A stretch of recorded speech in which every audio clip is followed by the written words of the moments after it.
Hello, hello. So I love the movie Amélie. I watched it a lot when I was younger. I haven't seen it recently, but it's definitely one of my all-time favorite movies. And in fact, in some small way, it inspired me to start this channel because I watched a kind of breakdown. I think it was the director breaking down how he colored the movie, and everything's red and green, and just learning about like how it was made and bringing more attention to these choices and how they affected me just was so fascinating and really deepened my love of the movie. So that's the kind of magic that I guess I like to get from these kinds of breakdowns. You know, like watching people dissect things, not revealing too much, but just enough to like make it even more vibrant. Anyway, so today I heard the main piano theme from Amelie, and it got stuck in my head. And I was like, oh, I would just love to play that. And yes, there are probably tons of piano sheet music transcriptions already available.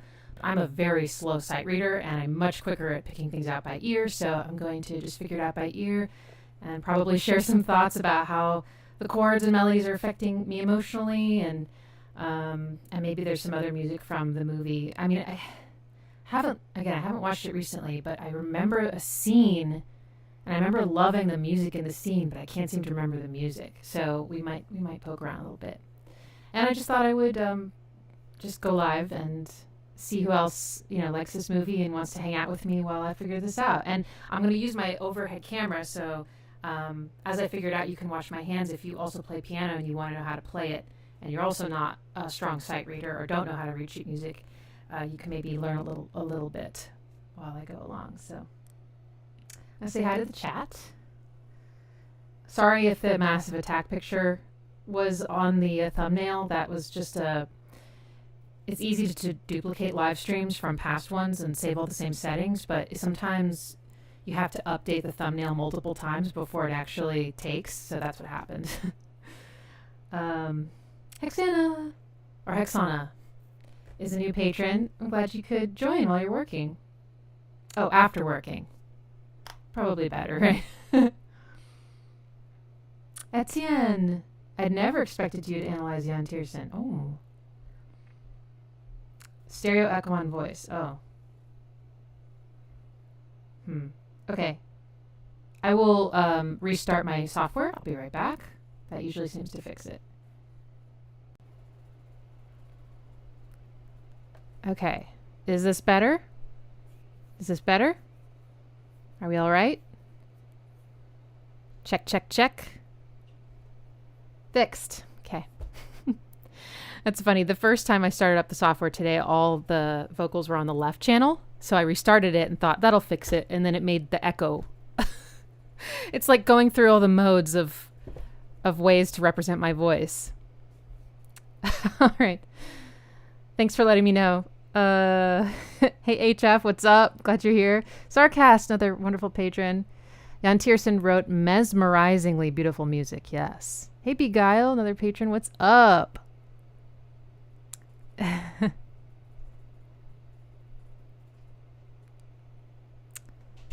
Sisso, is that how you say it? I was obsessed with this as a teenager. Yeah. What a cool film. I just never seen anything like it, and honestly, I don't think I've seen anything like it since. Ever Nuit. I love Amélie. Amélie.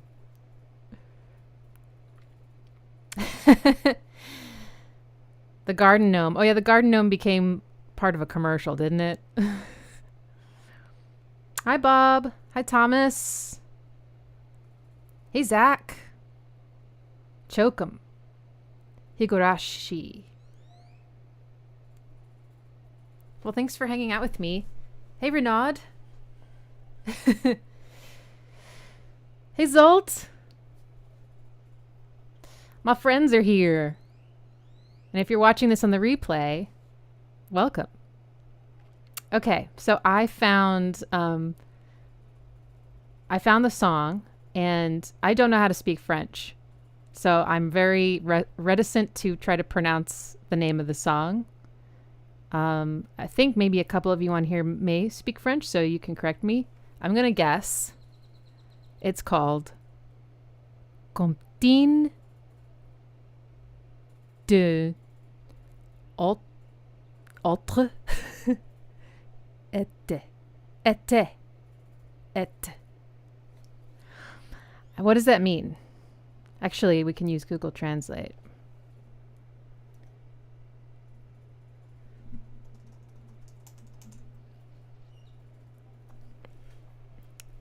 Okay, well, Google Translate says it's rhyme from another summer.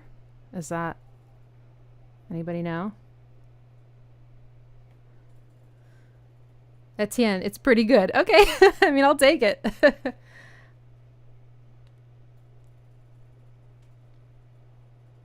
Yeah, so Jan Tiersen, and honestly, I haven't researched him at all. His name has been echoing in my mind for years, but I haven't listened to his other scores or anything. Anyway, so I found it's an hour-long loop of this song. So I'll send that to you in case this is a song that really relaxes you or puts you in a zone and you just want to listen to it forever. Here we go. It's in the chat. And yeah, let's just get to it. I'm just going to figure it out by ear. And when the live stream's over, I'll be happy to look on musescore.com, which has lots of different scores that people upload, and find one that I think looks legit and put it in the chat or in the description. Okay, here we go. Oh.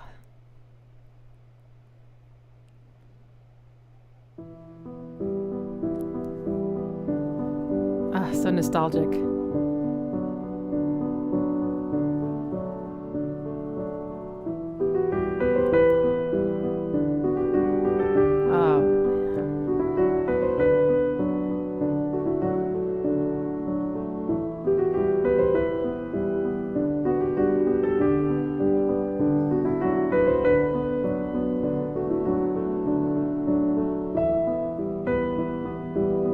I love this part.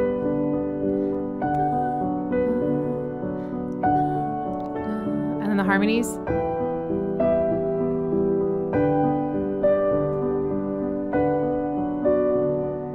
Oh, and this part too, I love.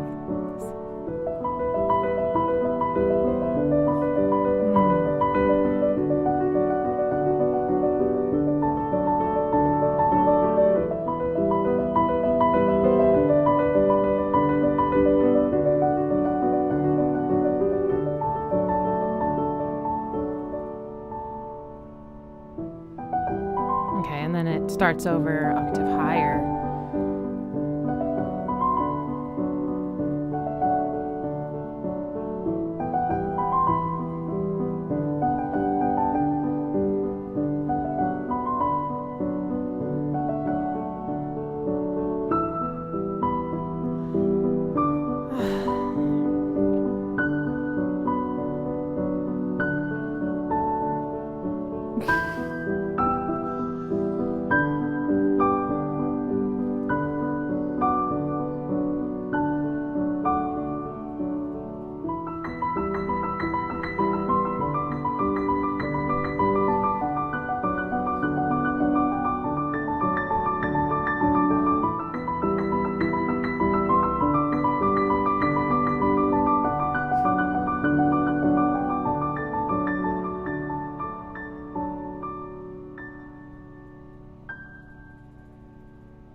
Okay, so that's the song.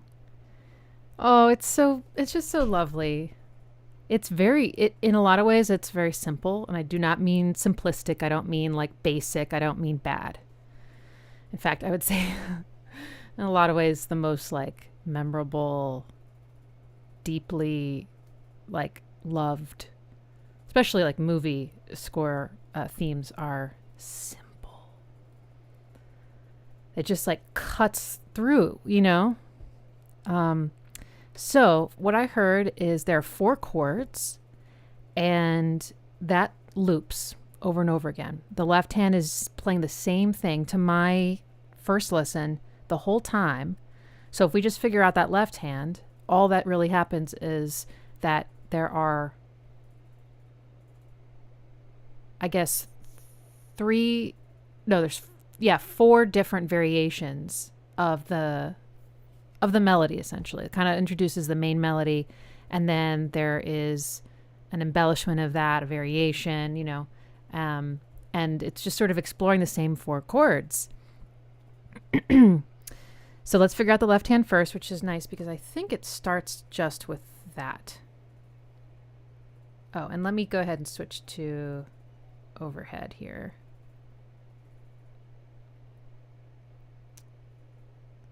Okay, I'm going to pull my computer up here. Oop, focus. So that I don't have to reach over.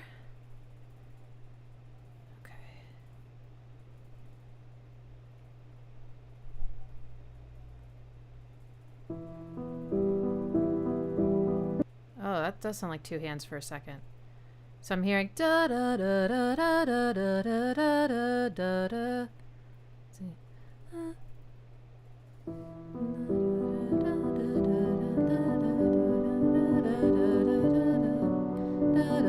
Wait. Da da da da. Na na na na na na na na na na na na. Na na na na na na na na na na na na na. But then there's I think the bass is just going like this on the root note. So let's figure out what key it's in first. I'm gonna guess D or E based on how it feels in my voice. E. Okay. Or at least the first chord is E. This song could be interpreted as being in G major or E minor.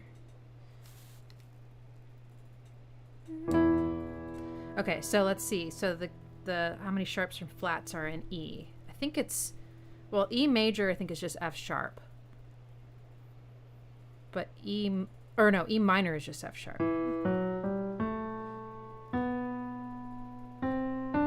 Yeah, okay. Okay, cool. So that's nice. One black note. All right. So I think the bass is just going.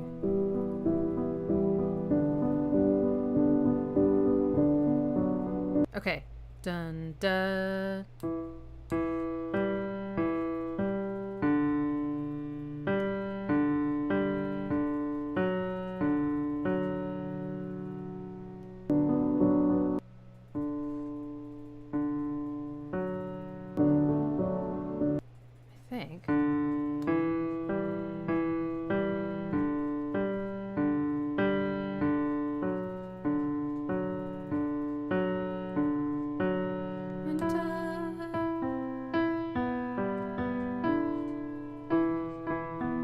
Oh, I see.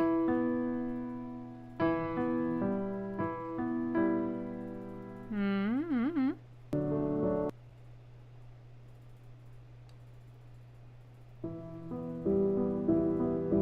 I'm hearing dun dun dun dun on the top.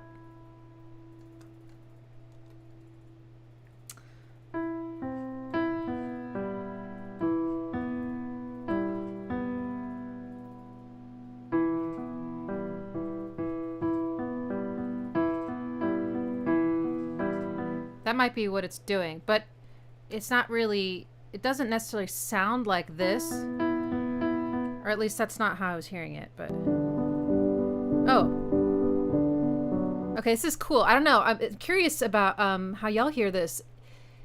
This is what's happening.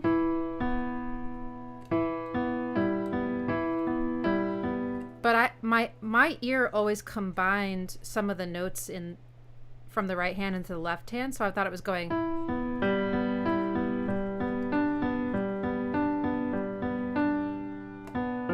Sorry. But I actually think it's.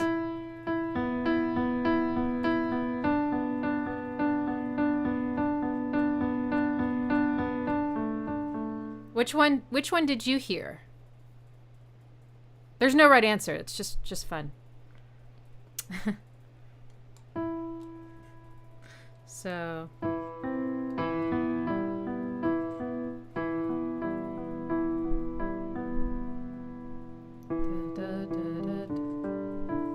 okay, so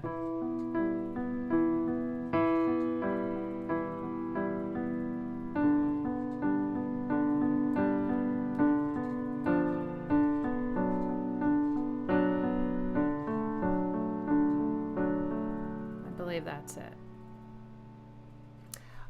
The whole first part is meant to be played by a single hand. Okay, that does help. So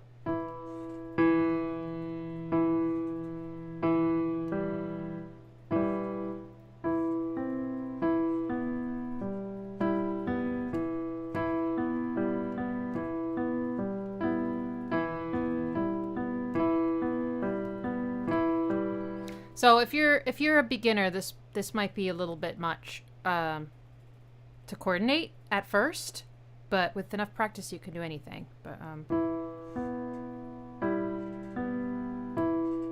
just do it slow.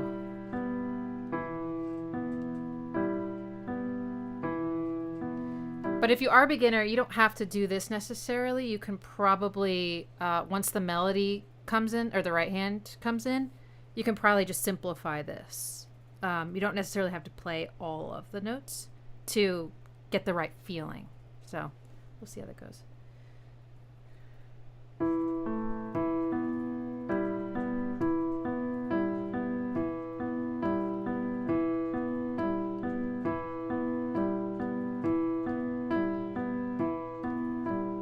Okay.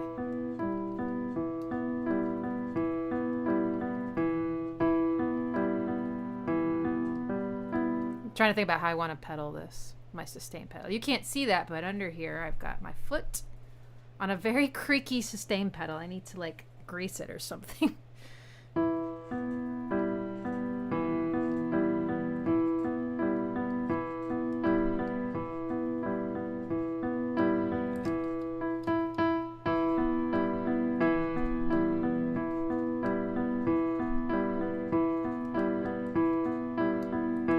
Oh, that thumb wants to just keep playing that note over and over again.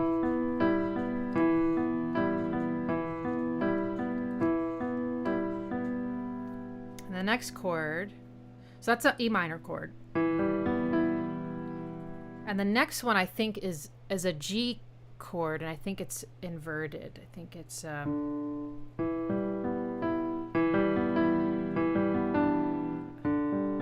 yeah, like that.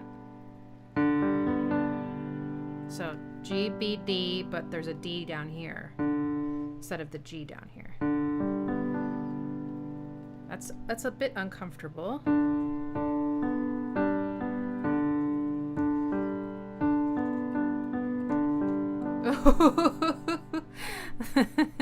My hands don't like this one.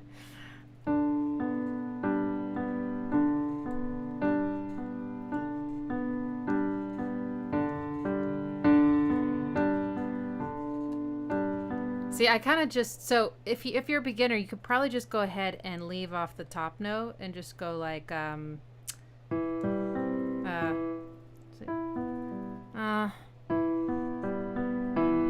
you can maybe do that, like, so you play the top and bottom, that first note like an octave here, and then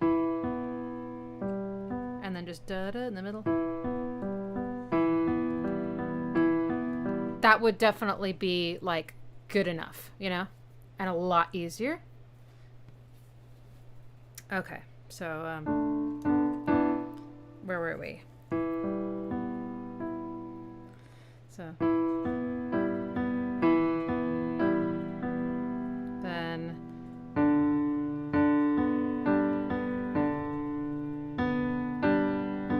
and then the next chord, so we haven't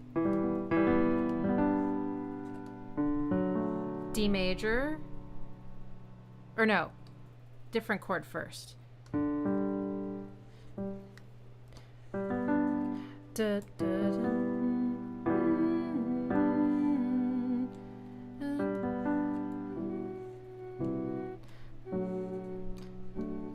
I'll just have to listen to it again. D major's last. That one.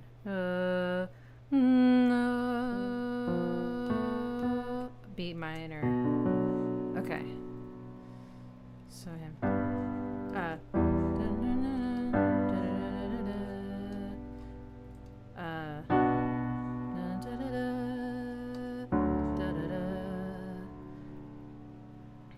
Very, very nice chord progression. This is 1 of 6, 1.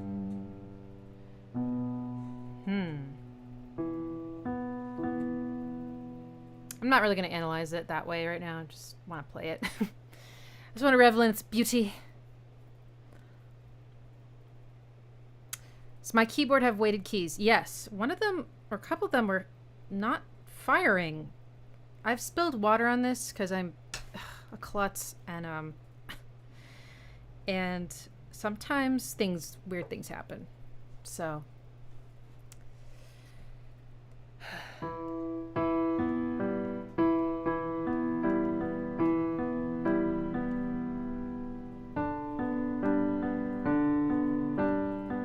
okay, then E inverted B minor. Okay, so all we have to do is move our ring finger down to F sharp, so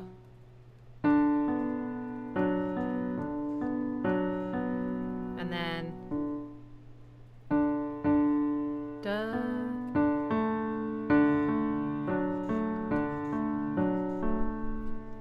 Okay, just give me a second. I'm gonna practice a little bit.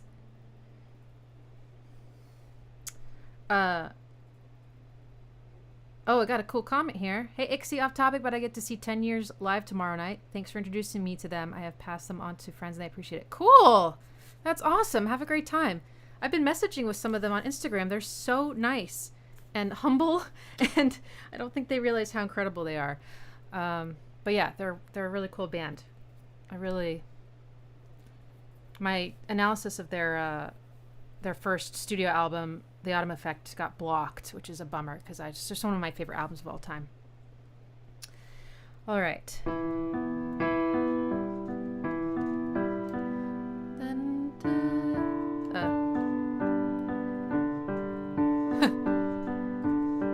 Oh man.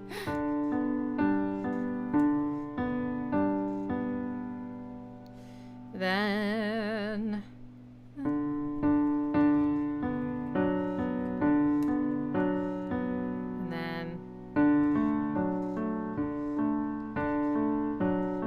so this is a great example of what folks like to call voice leading, where there's like these 4 chords and they're some of them are kind of far away from each other, but instead of jumping around to play them, they just find the nearest note in the chord, and you just kind of rearrange the notes so that you don't have to jump. So instead of this,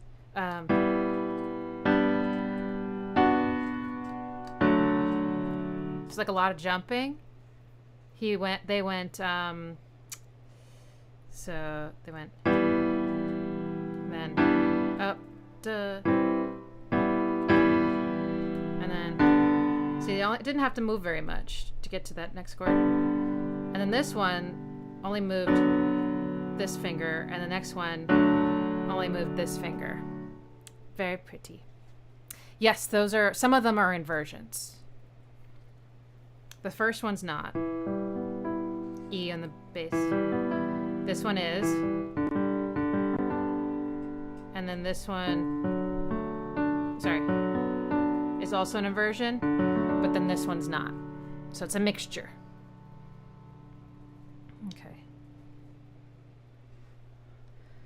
All right. So for the purposes of this video, it's going to take me some time to practice the coordination before I can play that left hand really fluently. And it'll happen, but I'm not going to do that in front of you because that'll just take too long. So to like kind of play the song during the live stream, I'm just going to take out one of the notes that's really making my hands freak out, and it'll still sound like the song. Okay, so now let's look at the melody.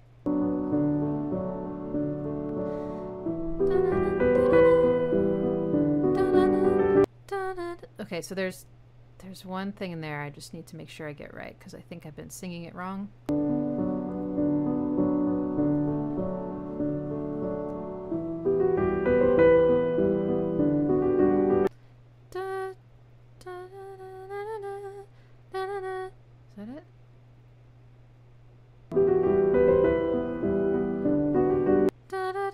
Yeah, oh, that's so pretty.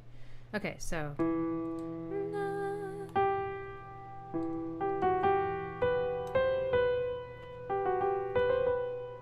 And then.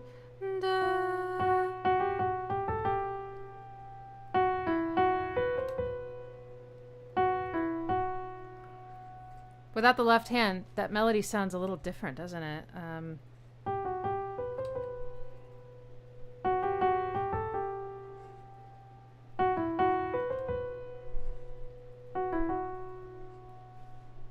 Sounds like it could be an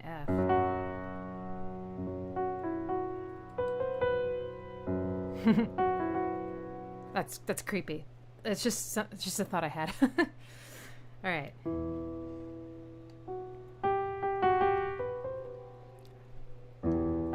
So this is you could call this like a trill, kind of, sort of.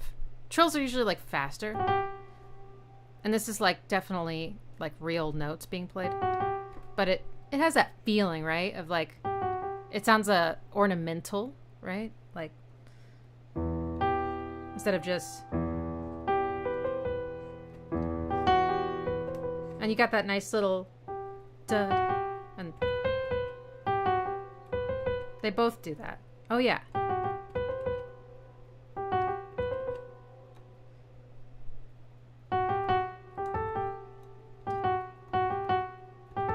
Oh, it's just all groupings of these little neighboring tones.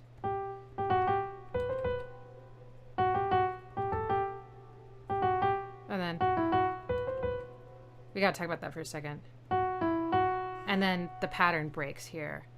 So this, I like this part. I think there's like a tritone in there. Maybe not. Wait. No, not a tritone. Maybe that's what I was hearing.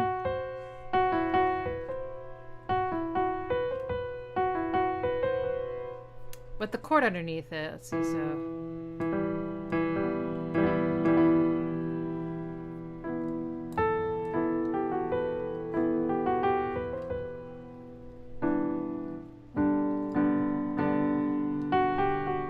No, that's wrong, isn't it?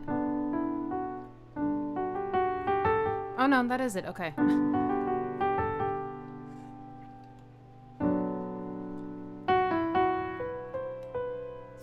There's something about that feels a little bit more haunting than the others.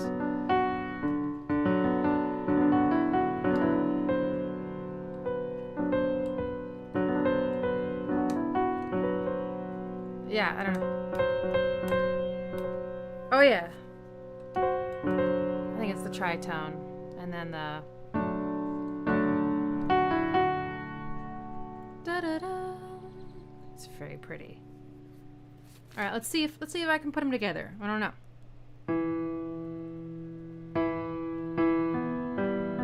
I'm gonna take out a note.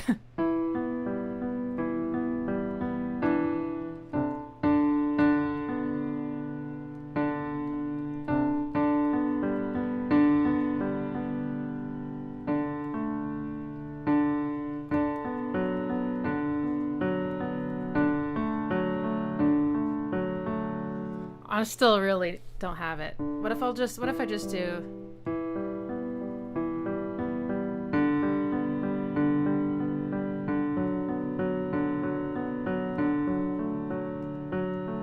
I can play that without practicing, so maybe.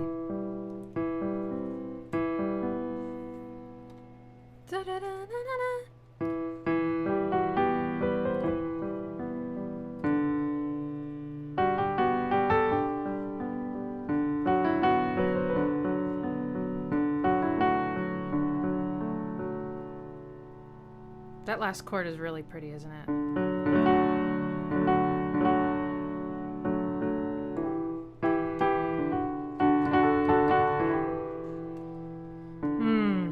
So there's 2 minor chords and 2 major chords, which is nice. It's like really well balanced in terms of its like warmth and also its sort of like poignancy. That's really nice. I know know it doesn't sound quite right, but that's what we're doing right now.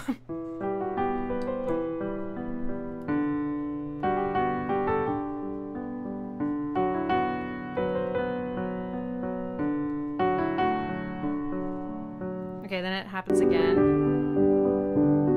It's a bit faster.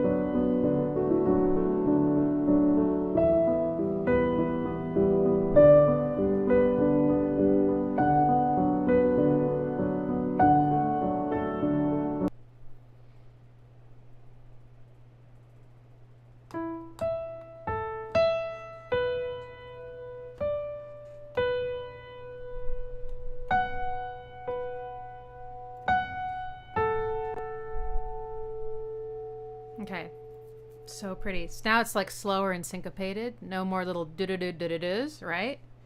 It's just duh, duh. That little anticipated one is so nice. So we have, it's very stable sounding.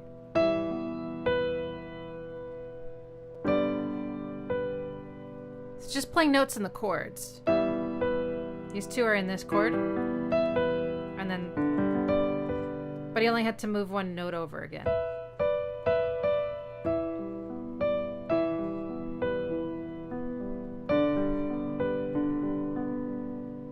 And then,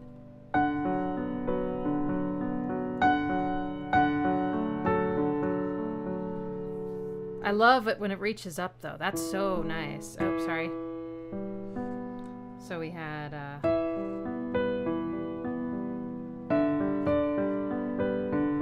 but then this.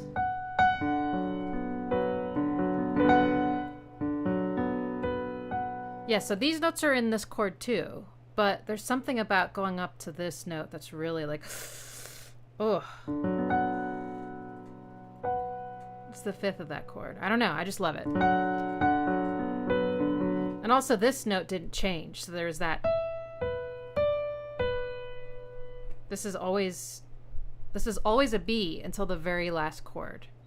Ooh, that might be why it's so nice. It's like, yeah. Oh. Does that make sense to anybody else? Like that would have us feel a certain way? Like we get used to this.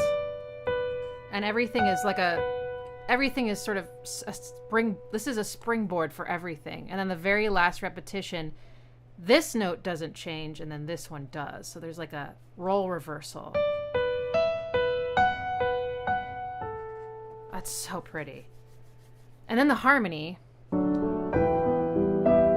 Okay, so those sound like either thirds or sixths to me. Probably sixths. Sorry, I didn't go back for enough. I think they're sixth. Da, da, da, da. Okay, so yes. And then fifth. Fourth.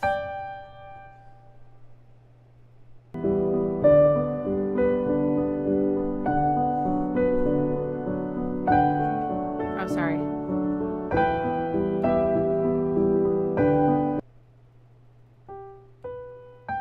Oh, it's the sixth again. Okay. Nope, that one's the fifth. Okay. So he's also here. He's playing notes in the chord, so that can help. That can help us figure it out because he's not really going outside of the chords right now. So, what was it?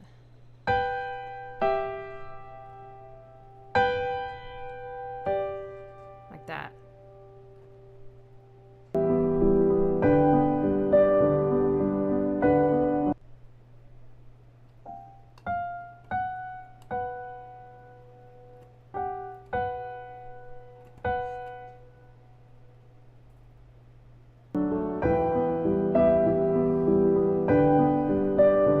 Actually, I think he's just going.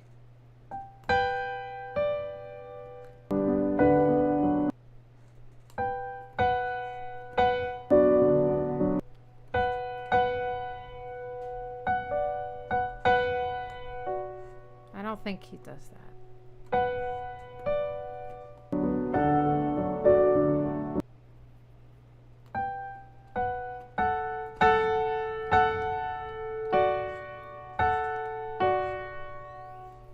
So kind of what he did is, again, he's just sort of expressing different themes with the same chords. So instead of like decorating them, now he's just kind of hitting notes in the chords, but he's spread out the harmony a lot. So there's this like big, beautiful gap in the harmony, and the two notes have a different kind of almost timbre to them in the piano. One's really high, one's a lot lower. And so they feel like a bit disconnected, but also they're together. It's kind of a nice like conflict feeling. I like it. It's not really that much of a conflict. It's just, it's different than like thirds. See? These are like hugging. Oop. And these are like, they feel a bit estranged, I guess.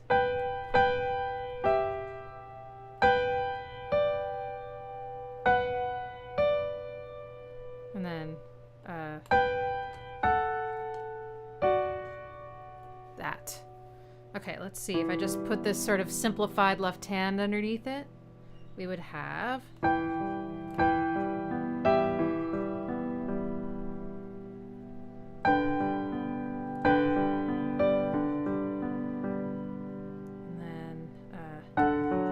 Sorry.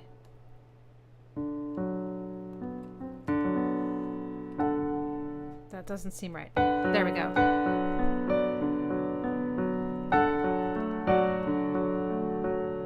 There's one moment of tension in there. I think maybe this. No, okay. No tension. No harmonic tension, I mean.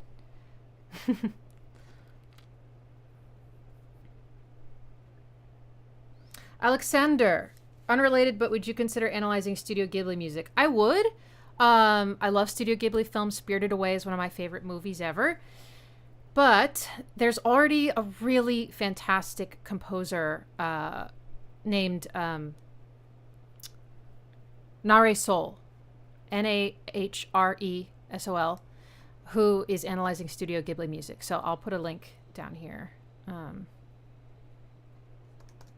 I know it may not be exactly the same, but in the meantime, at least, she's great. I think you'll love her videos. And her original compositions are beautiful.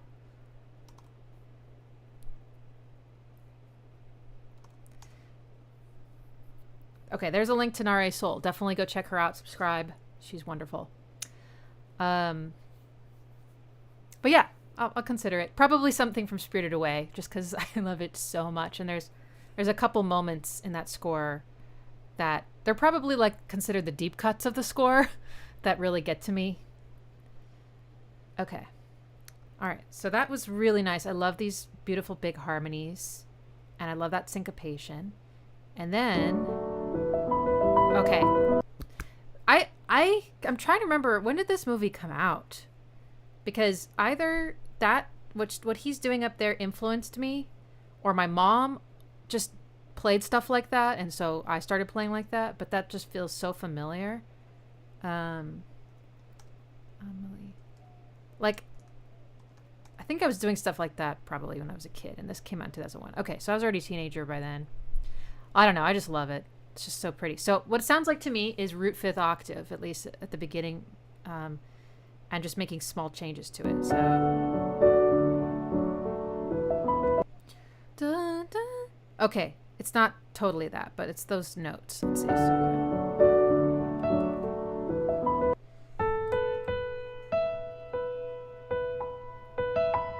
Okay, fifth root octave. Also love this. It's a pattern in 3, right? So he repeats it. Well, you can't hear that.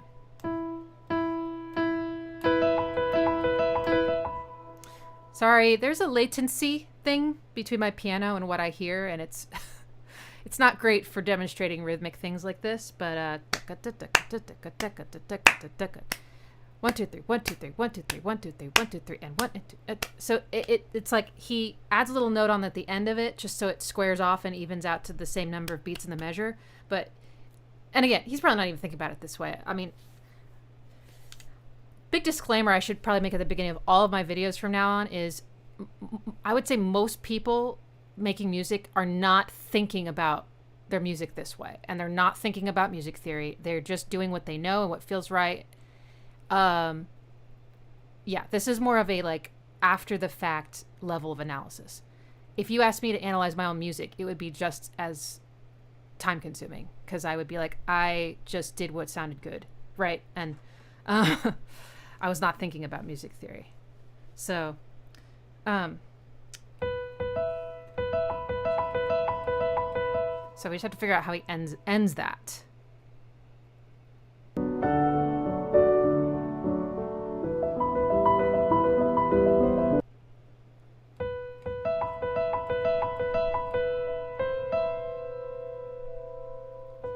I heard this on the bottom, but not sure what's in between them yet.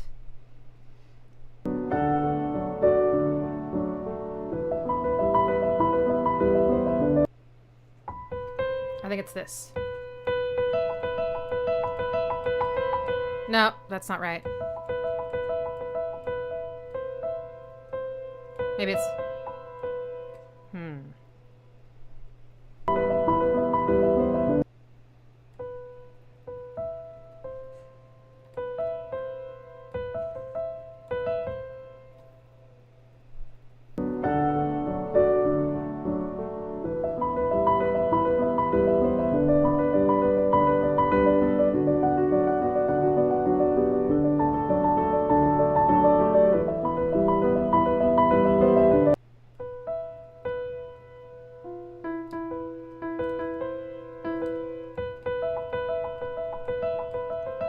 I think that's what it is.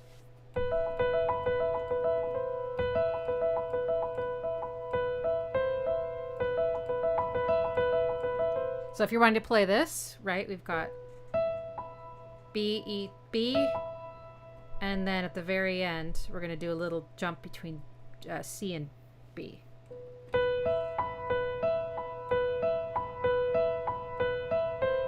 I think, with E in between them. And then, so that's, again, that's part of this chord. But that note's not, and that's like the tense note. That's really pretty little decoration. It's hard to coordinate. Okay.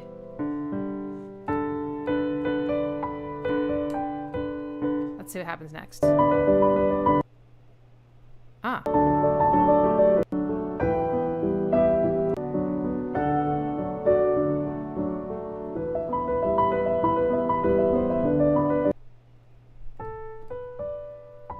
Okay, so we went from here to here, and then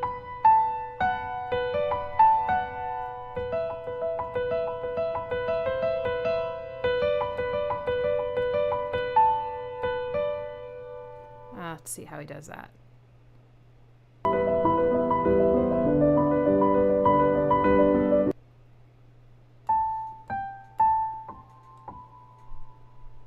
So I hear that line, but there's some notes in between them. I just have to figure out what they are.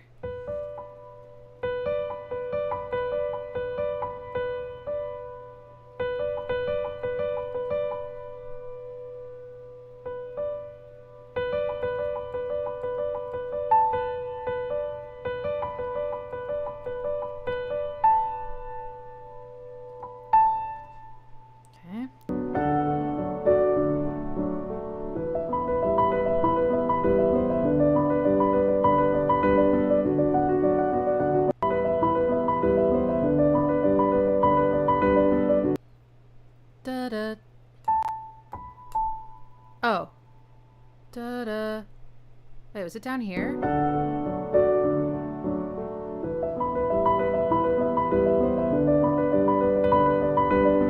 Oh!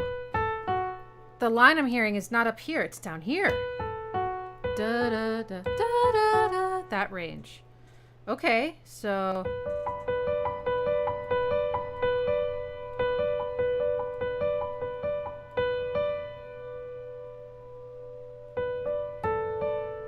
huh.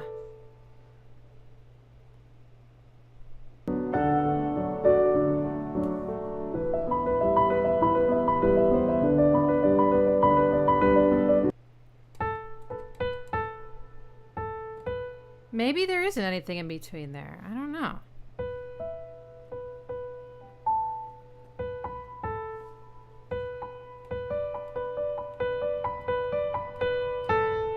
Because that's what I'm hearing.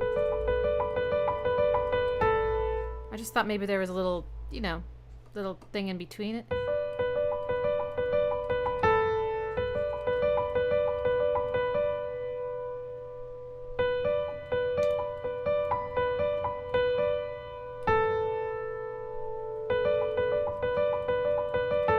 Maybe that's what it is.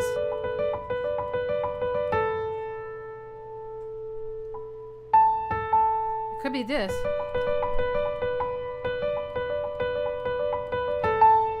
Maybe?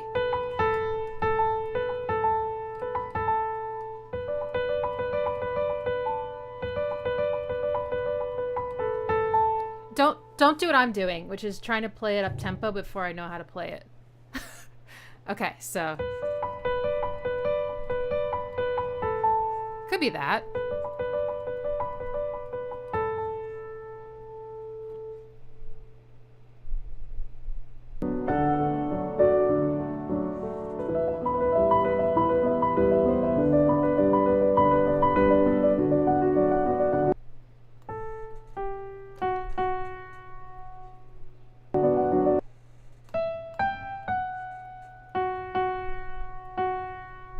Okay, so I think we've got a pattern. On the root position chords, sorry, the ones that aren't inverted, where they're not rearranged, he plays the fifth, the root, the octave, and then for the inverted chords, he plays the fifth, the third, and the octave.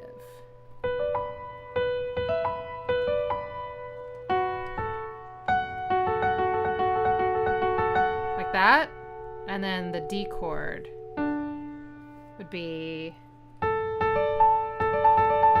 let's see if he did that.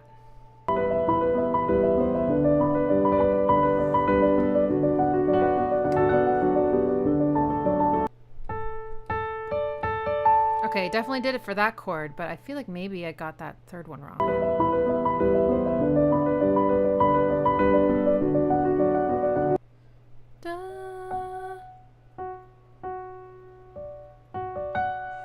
Maybe this one is third, fifth. Oh, yeah. Fifth, third. Oh, wait.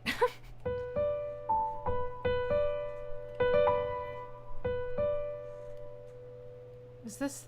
I'm getting some of my chord parts mixed up. The names of the.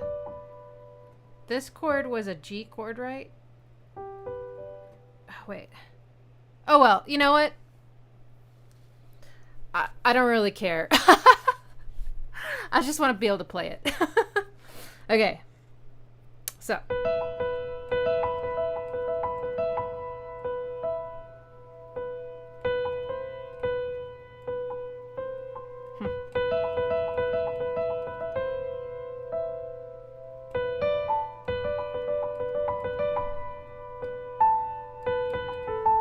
Something like that, and then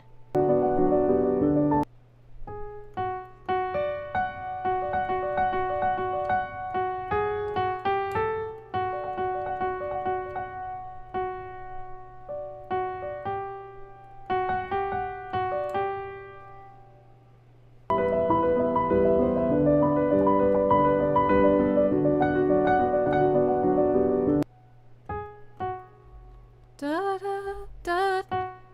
I hear that.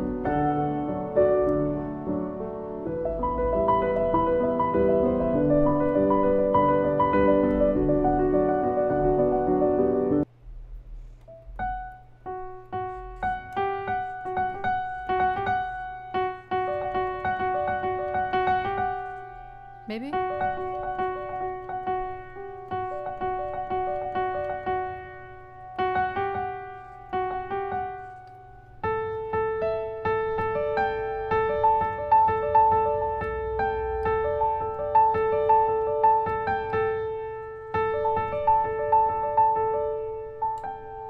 How does that happen? I know it goes down.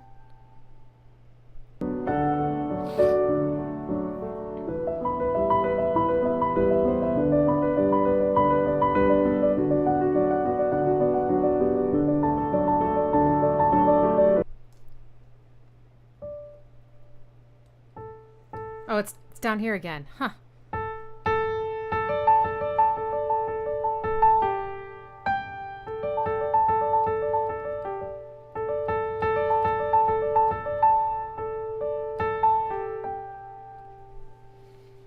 We got a pattern. All right.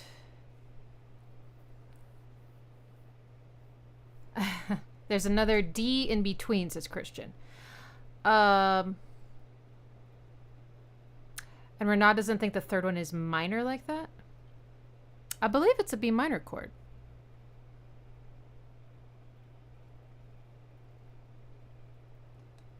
But I'll double check.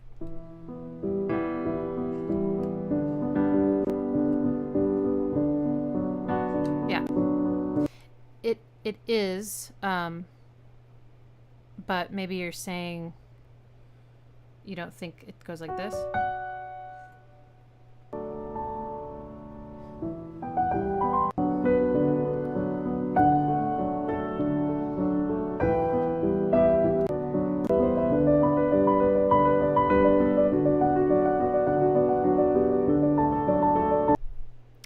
It's a B minor chord, but thanks for that.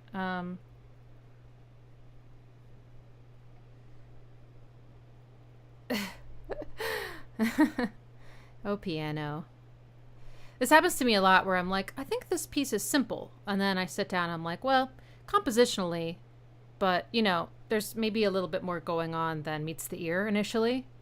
And sometimes things that sound simple are hard to coordinate with your hands. Also, I'm an intermediate pianist. So there's that. Sometimes I maybe overestimate my abilities. Okay. Well, once we figure this out, we've got it, because the second half of the song is him playing the right hand, I believe, exactly the same, but just an octave higher, which is such a nice choice, because it's introduced that all these themes to us, and I guess there's just 3 of them. I thought there were 4, but there are 3 themes, or 3 different variations, I guess. And then we get to hear them just higher, right? So, and when you play higher on a piano, things sound more tinkly, and especially with a sustain, they just have this really evocative quality, you know? Like, this is already pretty high, but doesn't that just like sound like magic?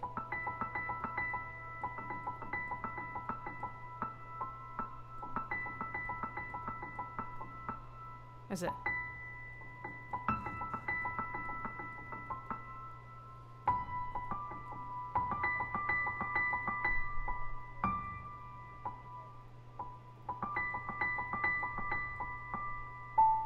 I'm still trying to figure out what happens at the end exactly. I just don't, yeah.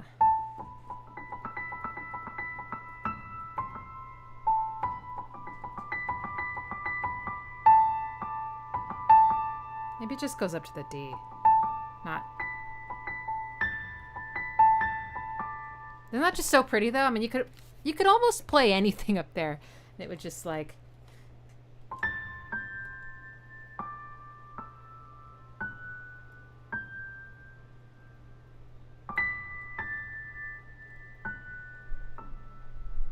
sound amazing.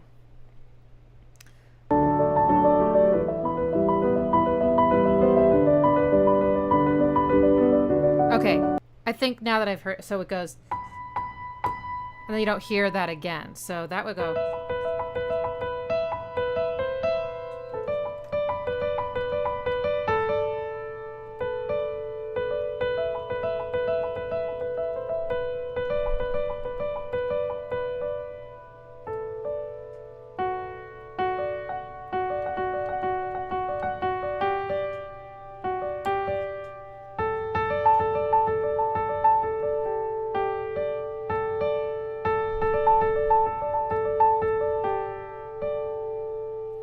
It's probably what it is, but we can check some transcriptions to just be sure. But personally, I said this at the beginning, even though this took me time, it would have taken me a lot longer to read the sheet music because I'm a really slow sight reader.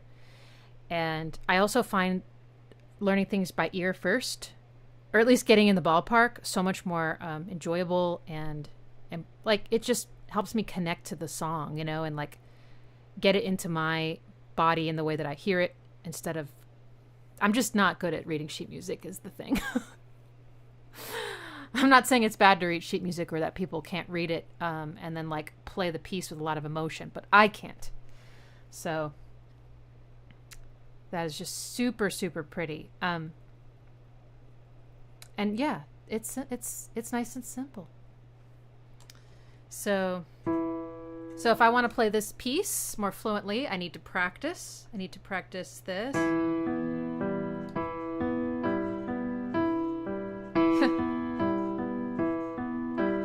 Just like for a long time with the metronome. Oh, that's got my piano on it. Never mind. All right.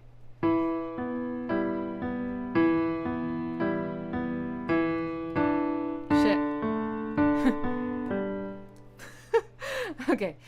I guess the one good thing about sheet music is that you don't have to remember everything. But it's also, you know, I'm going to just assume this is good for my brain, right?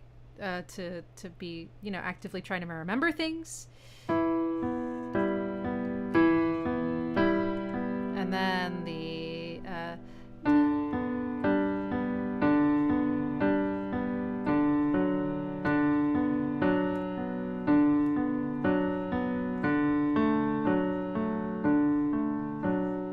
So basically, I would just practice that until it felt really comfortable and I wasn't thinking about it anymore. And then I would start to speed it up until I got it up to tempo.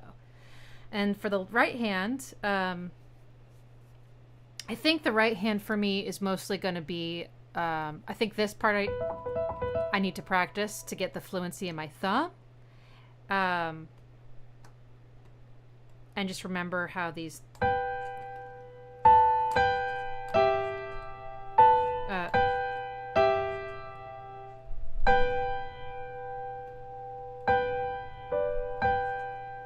what was it? Yeah, so just remember what those are. And then it's really more about putting them together, right? Because the right hand is a lot more rhythmically interesting, right? It's got doing some syncopated things, whereas the left hand is it's all on the eighth notes. So there's going to be moments where the right and left hand are not doing the same thing at all, and that's I find it's good to like really try to play those two parts together as soon as possible. Obviously you want to be able to play the right hand like decently, but like try to get that coordination going early on. At least that helps me. Having said that, I'm not a piano teacher, and you should probably not take advice from me, so that's just what I do.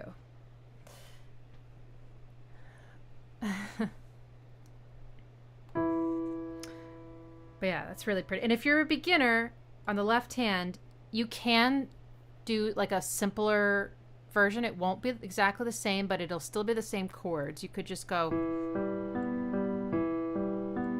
like that.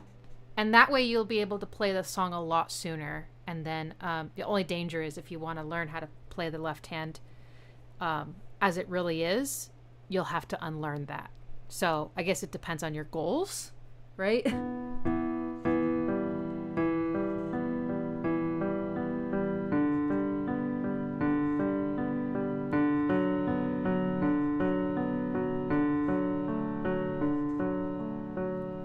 It'll have a very similar feeling because you're just taking out this top note basically.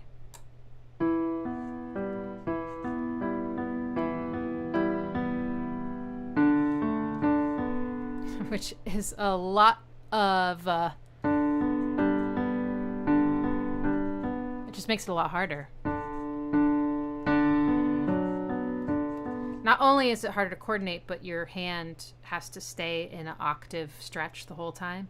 And if you're near to piano, that may be very uncomfortable. In fact, my hand is feeling a little bit like, I don't like that. I'm probably a little bit tense because I'm concentrating, right? And I don't have great technique. I quit piano lessons as a kid.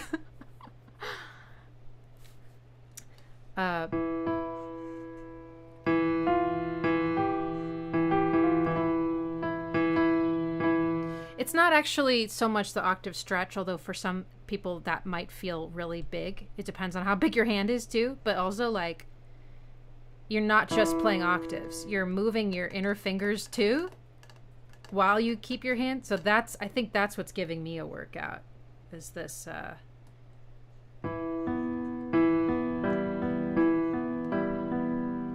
all this movement. This one is particularly uncomfortable.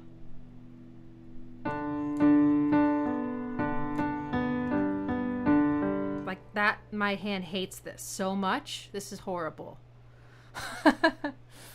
Oh, Micah's small hands. Oh, I know. Well, there's a video out there where a guy, I think he had to like fly to a different country or something, but he found a company that makes pianos that are a little bit smaller than the standard piano, and he played it, and he said it was like really emotional for him because he has small hands, and it actually fit his hands, like just like they have different size violins and violas and stuff. They don't have different size pianos. And I guess back in the day, they were all a little bit smaller and then they got bigger for some reason. So that's definitely feels unfair. I mean, I think they could be smaller. I don't think people with big hands, maybe, I don't know. Anyway. So yeah. I'm going to switch back over to my front way here. So pretty. Well, I think I will practice that on my own. And, I mean, there's probably so many piano covers of that, so I probably won't make one, but I'll have that in my repertoire and I can play it whenever it's in my head. And I hope you will too, because it's just so lovely. Let's take just a few minutes to check out some of the other music from the movie, because I'm definitely curious to be reminded. So let's see. That's all in French, so I'm not exactly sure what I'm reading here. What's this?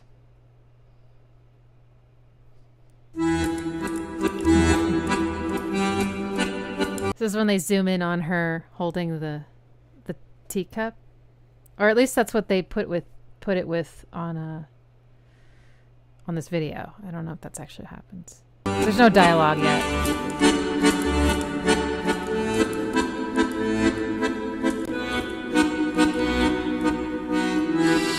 That sounds like harmonic minor.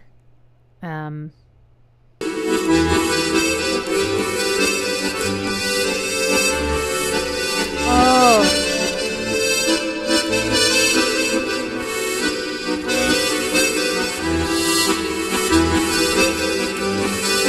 Or maybe not. I can't help but notice that those there's maybe some similarities between this and the other piece we just listened to. Let's see. Mm-hmm. Also in E. So I heard E minor, then G major. And then I think I heard B minor. So that is interesting to me. I've been thinking a lot about this. I would love to do some film score analysis, but it sounds like a big project, and I've never done it before. So I'm just like, but I want to do it because I really would love to score films myself. I have had that dream for a long, long time. And I've been noticing how themes weave through the score and how one single theme can spawn like so many variations to the point where you have to be actively paying attention to the music to notice that they're recycling a theme sometimes. you know, but they're just slowing it down a lot or changing the chord progression completely or giving it to a different instrument or changing the rhythm or something. And it's just really cool to have that sort of connective tissue throughout the whole score and it being sort of subliminal, right? That glue that you don't even know is there. So E minor, G major, and then, okay, so that is a D major, but then if it goes to B minor, no, it doesn't. Okay, dang it. It's probably just a coincidence then. And that, well, so what is that chord?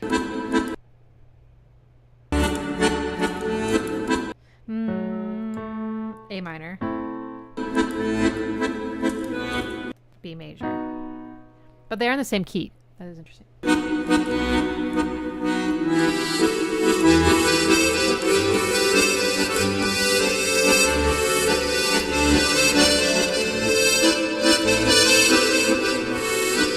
I think this is 5 chords, so I think it has like it sounds to my ears like it's not, the phrasing isn't even. So things repeat basically. There's like this whole thing that repeats is like 5 chords long, not 4, right? 1, 2, 3, 4. 1, 2, 3, 4. 1, 2, 3, 4. This is the 4th chord. And then there's like this extra chord basically. So that's kind of fun. That makes you feel like I'm like, it kind of throws you a bit and you're like not sure when things are going to start over. It's fun. It's playful.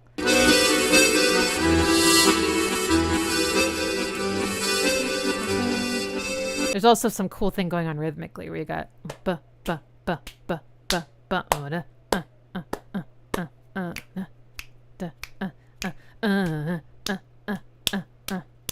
felt like a 3 against 2 thing. That's cute. Okay, I'm gonna fast forward a bit. See.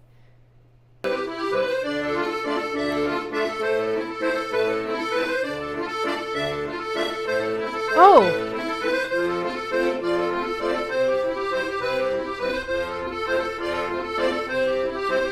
This is the song I was thinking of, but I think it's played by a different instrument during the scene I was thinking of. Maybe not. Maybe it is this. I feel like... Oh.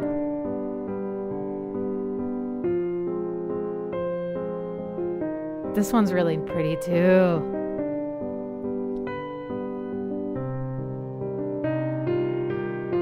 This is when she's daydreaming and the cat goes through her little bead curtain and she thinks maybe it's the man. And she looks back and it's just the cat like meow.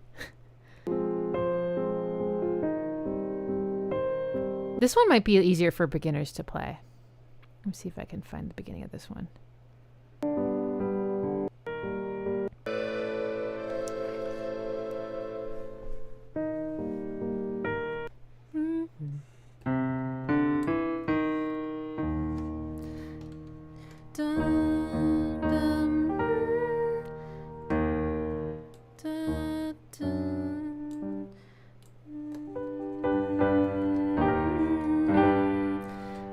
Those 2 chords don't usually go together. That sounds really pretty. Who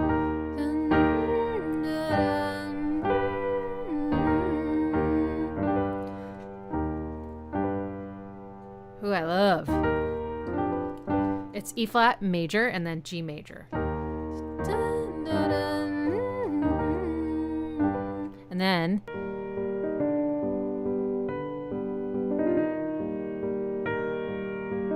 that was totally a trill. I guess. I don't know.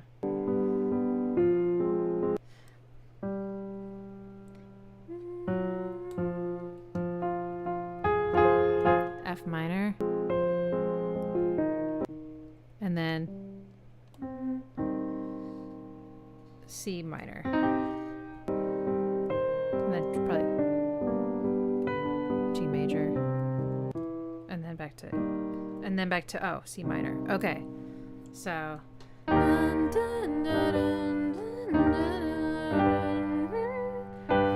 then F minor. And then C minor, and then G major, and then back to C minor.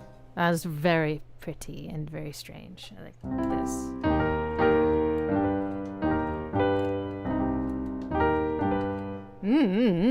But yeah, I think this could be something beginners could do. Let's figure it out real quick. I think this one will be quick, unlike the other one. Okay. Dum dum da dum dum da da dum dum da dum dum.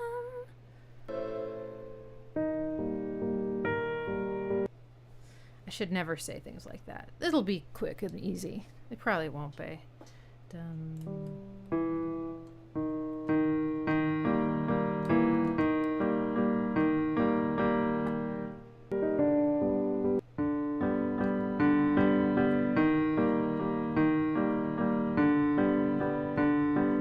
Okay, so that's the left hand from what I can tell for that part. So E flat, G and B flat together. So you have this little pa thing. And then D, G, B.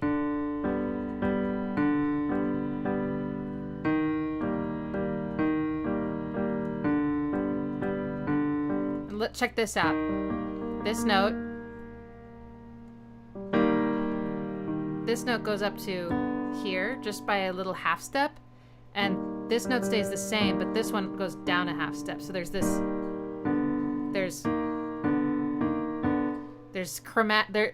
like this, I don't know. Whenever you have like half step changes between chords, I feel like it creates a lot of drama and like mode mixture sounds. So okay, then the melody. Oops.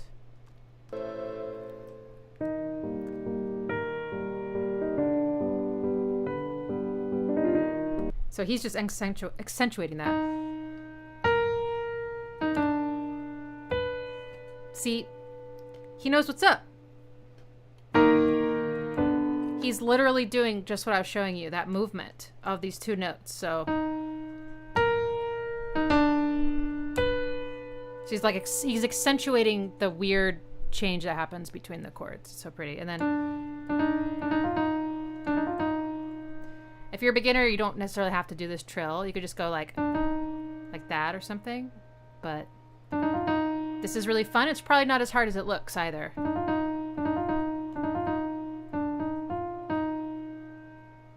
So that first part, we'd have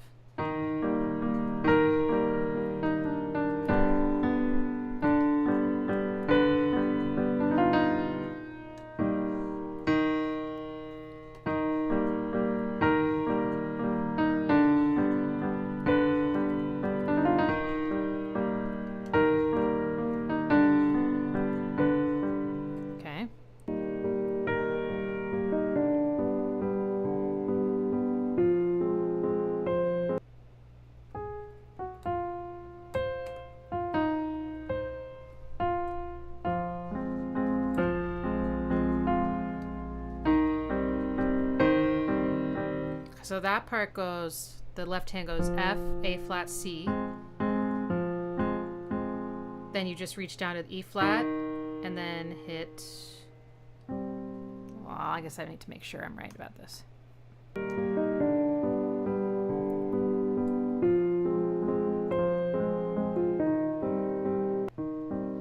Yes. So E flat, B, G.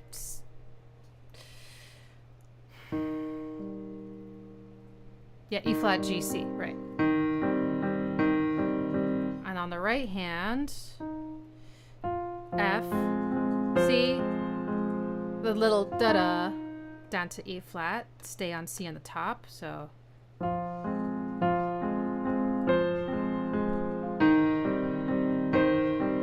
Da-da. And then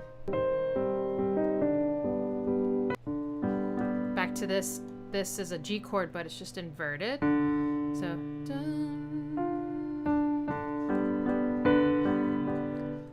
okay, so now we move from that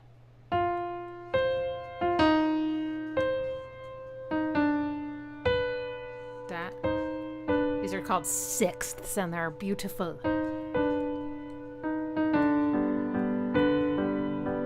And then I think it goes da-da. Da-da, da-da, da-da.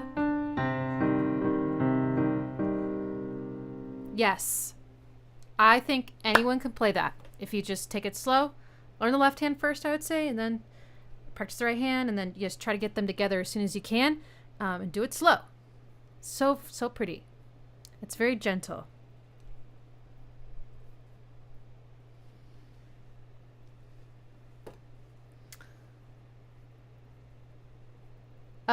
Christian left me a little gift. Thank you so much, Christian.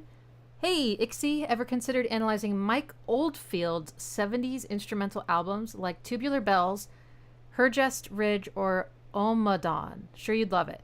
Tubular Bells was used in The Exorcist, right? I've thought about that one, actually. Because that movie was so... Like, that's a horror movie I will watch multiple times in my lifetime, you know? Like, it's just so well made. Oh my gosh, it's so well made. And that theme was... I think there's a story behind that theme. So yeah, maybe. I didn't know the composer's name, though. So thank you.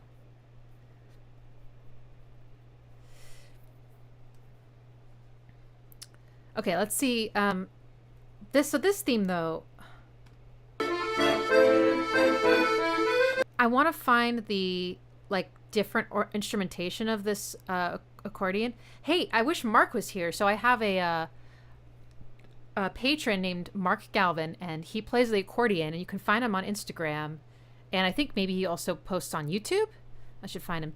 And he is doing accordion covers of, like, Nine Inch Nails songs and stuff. He released one today for Glycerin by Bush. Anyway, Right Where It Belongs sounds amazing on accordion. Let's see if I can find it. Here he is. Okay, I'm going to put his link in the chat.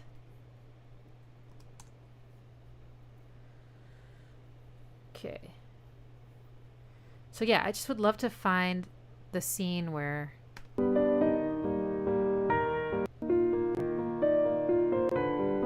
Oh, there's more variations of this, by the way. That's okay. But that's really all it is. It's just variations on the same theme. Arpeggios on the left hand.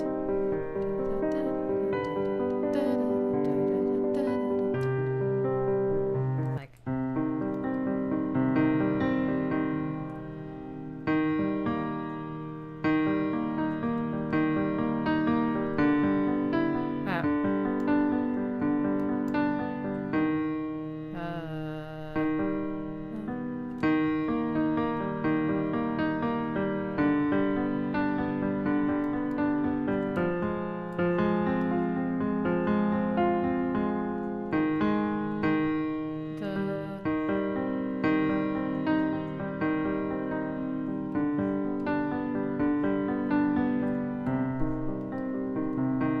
This is a nice kind of arpeggio because you don't have to do the crossover or even cross over your own thumb. Some arpeggios you have to do this. So that's a good beginning arpeggio too. For beginners, I mean. Okay, oops.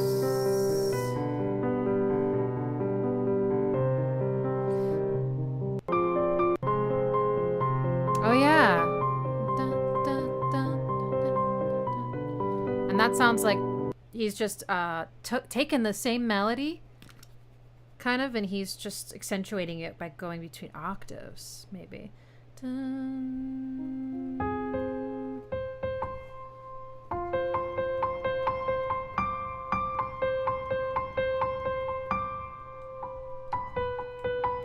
Like that. Very nice. But yeah. You guys remember, if you've seen the movie, do you remember there's a scene where she, like, realizes something? I think she's painting. She's in a house. I don't think she's in her house. She brought a painting to someone, or they are showing her a painting. I don't know. I'm just going to put Amélie in painting scene and see. Oh, the Glass Bones Man. Maybe that's what it is? Qu'il change exprès, enfin. Naître. No, I guess it's after that. Oh well. I wonder if the score is just on Spotify and it's just like got a track listing, because that actually would probably be easier. I think I had this on CD for a long time. Okay, yes. I'm hitting Le Moulin. Oh yeah. There's a lot of piano. I think I forgot that. That's pretty. Flat 6.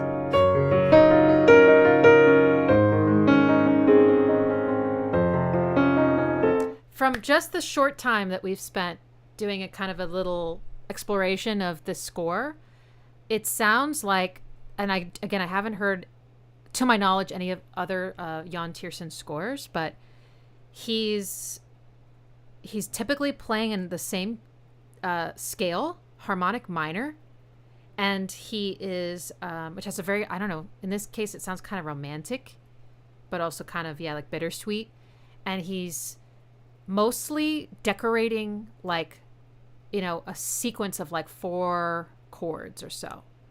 And so he's just kind of using like different techniques to express the chords. He's not doing a lot of like block chords or just like play chords. He's like, there's a lot of movement in them, but like this, like that's kind of a, like a technique, so to speak, you know? And then doing arpeggios is another way to do it. Highlighting certain parts of the chords with these intervals and octaves and these.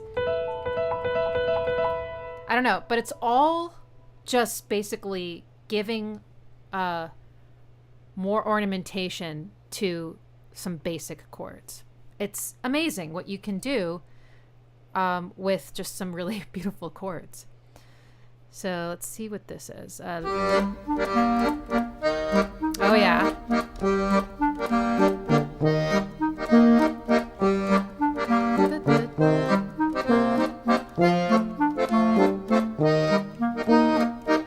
Nice long phrase. Ooh. Oh, I love that chord. The da da da da da da da.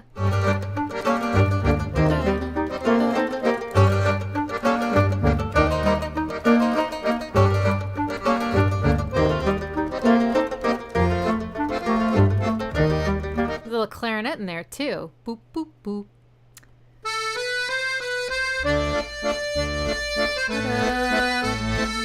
Okay, so it's this song. I want to see. Does this have a piano version in this? I think it does. Here we go. Oh, there's an. Okay, so this is the orchestra version of this song. Again, don't know how to pronounce it. La Valse de Amélie. But I think it's the piano that I was thinking of. Yes. Oh, I love this one. Oh, it's so romantic.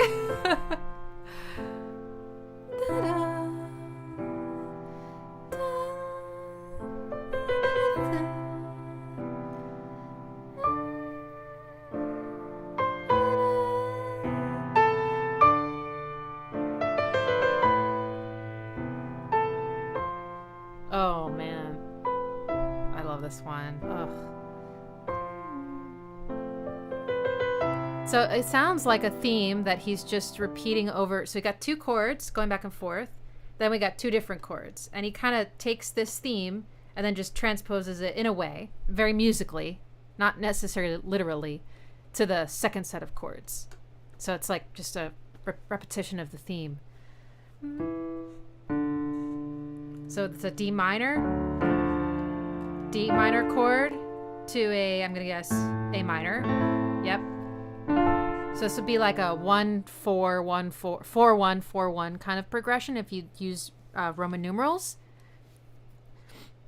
Both minor chords. So pretty. And then, but then,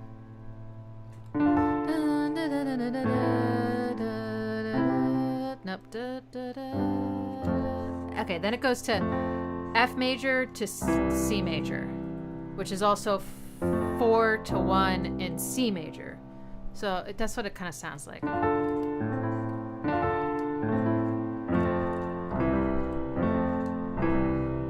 And what's on top, the melody, is just kind of relocated to C major. So that's really pretty. Okay, so let's see what happens.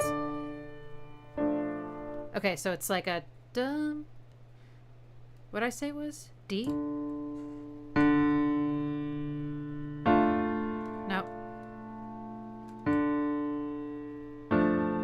I think that's how he's doing it.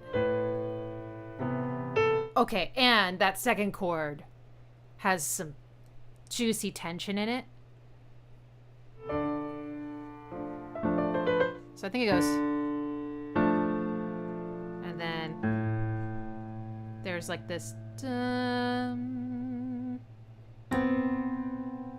It's not voiced that way, but it's something like that.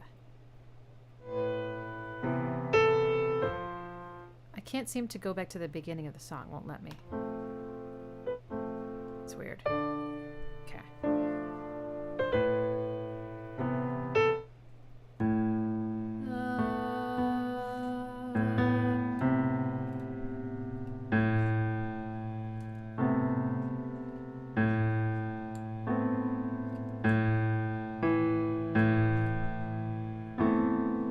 So we're in the ballpark.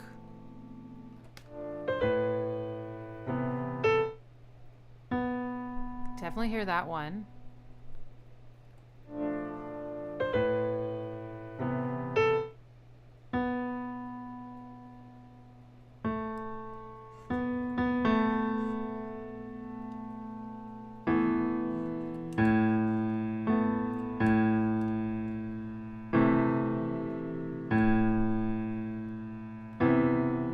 Okay. But I thought there was a clash. I was hearing a clash.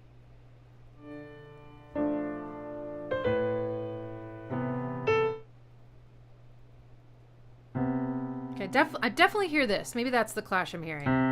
It's a major 7th. It's very dissonant. Maybe it's just that. That could be it. Let's double check.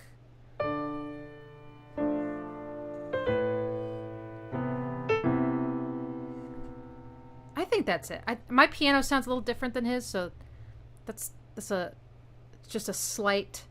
His is like a lot brighter, so when I play the chord, it doesn't sound exactly the same, but I do think that's it. Oh, we have a question. Oh my gosh, Brandon! I'm so glad you came. Long time no see. Favorite soundtrack and movie of all time. Oh my gosh. I love this movie too. I definitely need to watch it again. It's been a while, but I used to watch it like every year. What a beautiful chord, guys. Look at that. If you're wondering what that is, it looks like it's like an A minor chord, but then they added this tense note on top, which is just above A. See? So it's the B, so it's called the 9th. But then you just hear these 3 notes together, which by themselves sound a lot like a 7th chord missing the 5th. Like this. Anyway, it's tense and it's friggin' romantic, so we got that. Okay, so. Nope. I knew that was wrong. There we go. Da da da. Where am I? Da da da da da da. So pretty. To Mary. Oh, hey Sam. Yay, and thank you. Sam's one of my friends. Check out Nocien number 1 from Eric Satie. It's very similar to this piece. Oh, is it number 1, the one that I know so well? I feel like there's a big similarity between The Bridge and A Warm Place by Nine Inch Nails and that song. Because you're right, it's like 4 to 1, 4 to 1. Yeah. Yeah, so real quick, let's see. For those, I bet you a bunch of you guys do know this piece. Maybe not by name, but this is the Satie piece.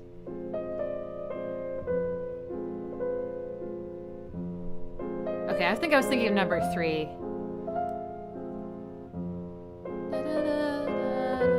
Ooh.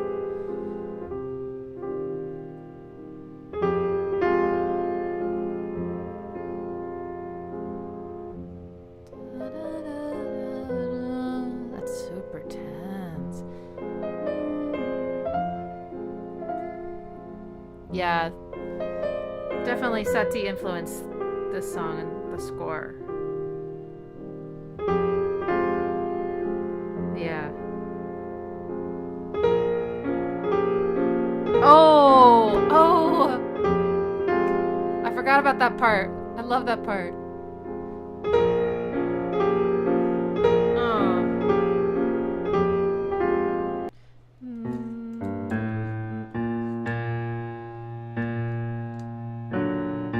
What am I doing wrong here? Oh.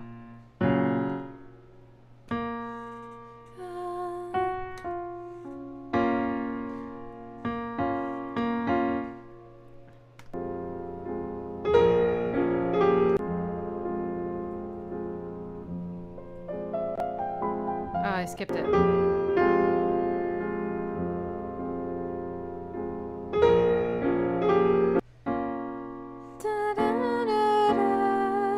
Oh, it's that part.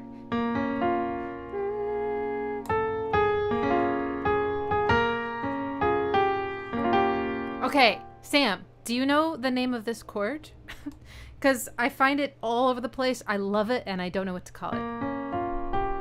Minor chord with the raised 6th added. I mean, would it just... I mean, I guess you would just write it like B flat M 6. But how do you designate that it's not the flat 6? And does it have a cuter name? Like the German 6th chord or something? Or, doesn't it? Oh, I mean, it just by itself, it has so much drama and emotion in it, right? I love it.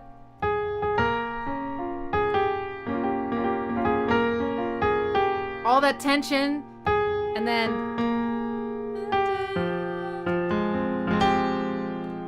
oh, do you hear how badly this note wants to go down to this one?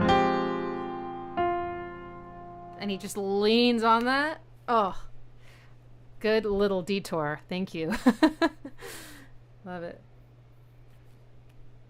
Okay, usually you just write it as just with the 6. Okay. But a minor chord with the flat 6 is also really beautiful. I mean, the X-Files. Right? Love.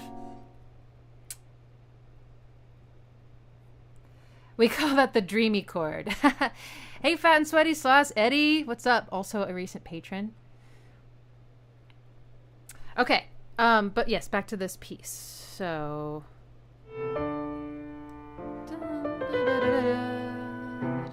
Okay, so what were we doing? It was D minor, right? Sorry. Oh my gosh, D minor. Here we go.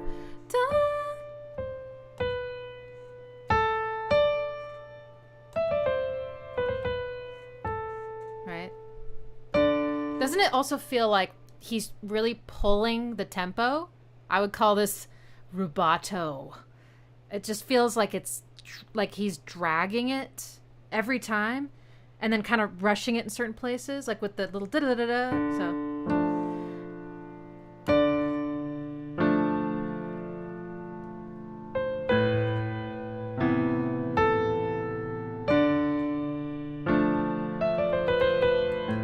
I think that and lands there, but and then I think we're gonna go up to C, and then da, da.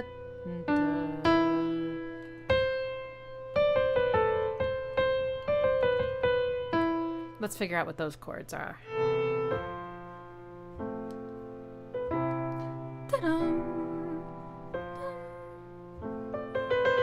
Right. Da, da, da, da, da. Oh, I missed it. Okay. Da, da, da, da, da, da. So that's just... Oh. Oh, on the left, just... Okay.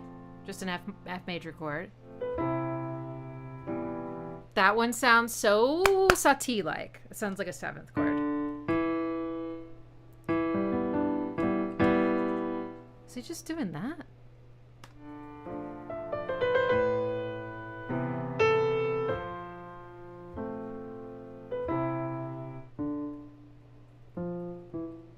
What's on the bottom?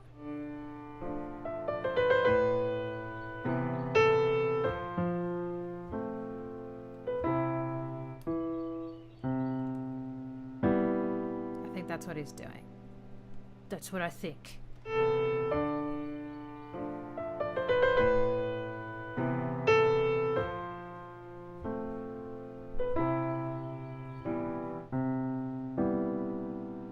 Is he playing all the notes or just these?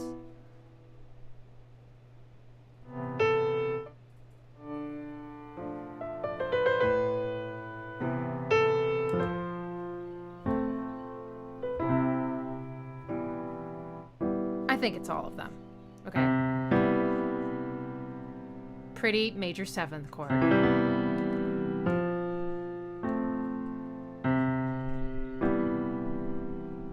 Okay.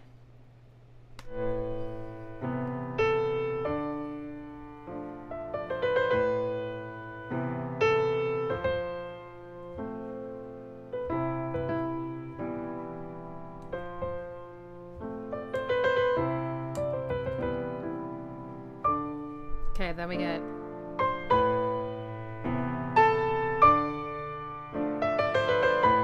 Okay, notice how he didn't... So he started playing octaves.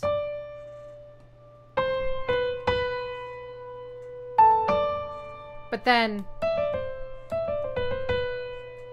he didn't do this whole little run in octaves because that probably would be pretty laborious and it might not have sounded very great. So he drops the octaves for that part, but on the last note he hits the octave again. So you can, it still gives you that feeling. Okay, let's see if we can put it together. Oh, this one's so pretty. I love this. All right, so what was it? D minor. I think it was the whole chord.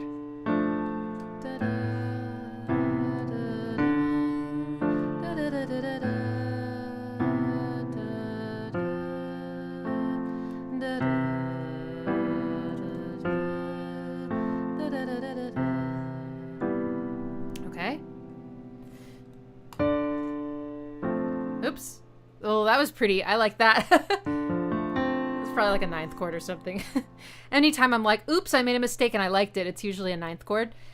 That's going to be like another one of my favorite something videos. Like, this is my favorite chord I keep playing by accident, the 9th chord. Or, that was a 7th chord. All right, all right. Sometimes they sound similar. They're both beautiful.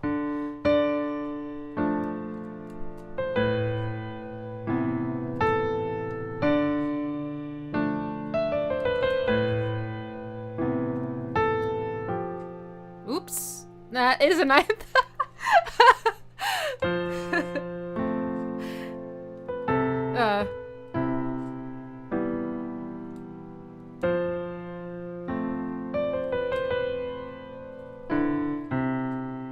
All right, one more attempt. All right.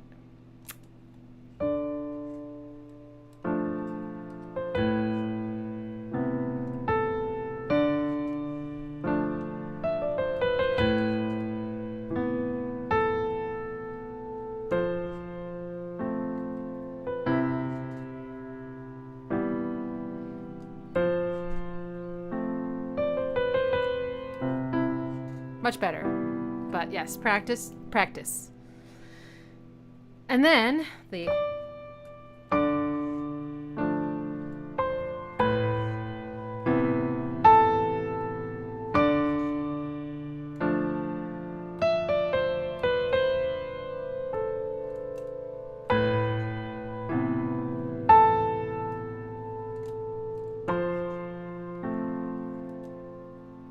And then we'll see if he does octaves or not.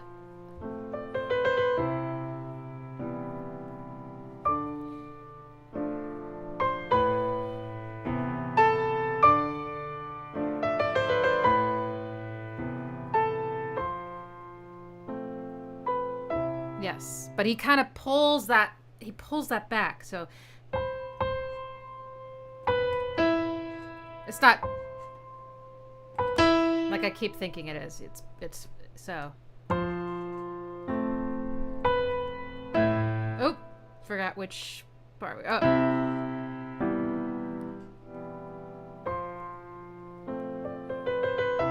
Okay, he kept the same pattern there, so yeah. Oops. Also pretty though. 7th chord. And then E. Okay, now what's gonna happen? Same chords, but oh, okay. It's always variations on a theme. That's so lovely. Okay, so now things are getting a lot more difficult. More movement. Because this is like this dum, like little bells, right? But now it's going to be, now it switches, and there's no, it's hard to hear any sort of subdivisions, meaning like quicker beats, basically. So it's like, you kind of just imagine it's like, dum, and 1, da da da da da da da. But now it's going to be a ducka ducka ducka ducka ducka ducka ducka ducka ducka. So now it turns into like this sort of waltzy feel, like a fast waltz.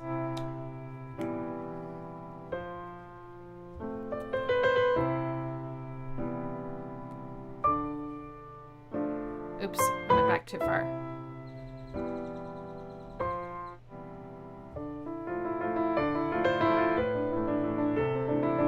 Okay, so take.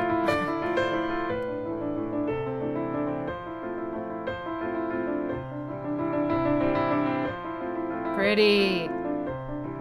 I mean, it's almost like it sounds like there are 3 hands. There aren't, but he's got these 3 distinct, almost like voices, or even 4, because he's got the papa. So if you consider that like one voice, the papa, papa, papa, papa. Then there's the melody of the da da da da da, and that's still there. But now there's like this middle voice. He's probably using his right hand. It must be his right hand. But he's got this this very quick, fluid sounding voice in the middle.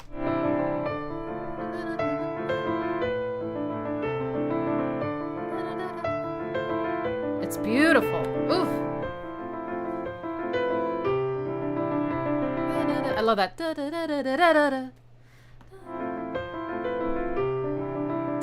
Oh, nice little note change, because before he was going dun, da, da, right? This time he went. Little things like that matter. Da, and he's also going da, da, da, da. He's changing the rhythm a bit. Da, da, da, da. I don't think I have time right now to figure out all of this part, but let's listen to how it changes. Okay. Oh, okay. Oh, this is it. This is the one. This is the song I was thinking of, guys. This is called La Valse. Is that waltz by chance? La Valse de Amélie. And it's the piano version we're listening to. What happens halfway through is a arrangement thing that just gives me, like, I probably will cry, but you don't have to see it because you're just looking at my hands right now. But you know, you can tell he's building the energy a lot with all these variations. He starts it very simple and quiet. It's starting to increase in intensity and volume, you know, complexity. He's even playing lower in the piano, so there's more, you know, like, and then it sort of hits this climax here that just sends me. So let's listen to that happen.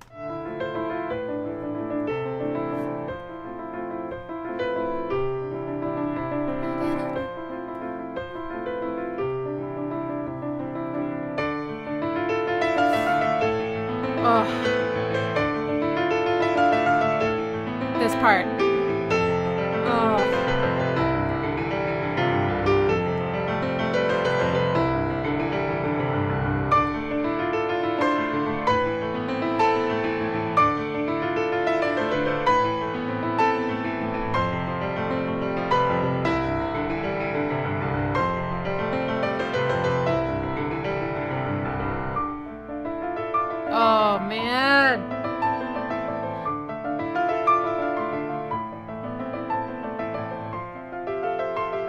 Velvets. He just moved the whole thing up, I think, an octave.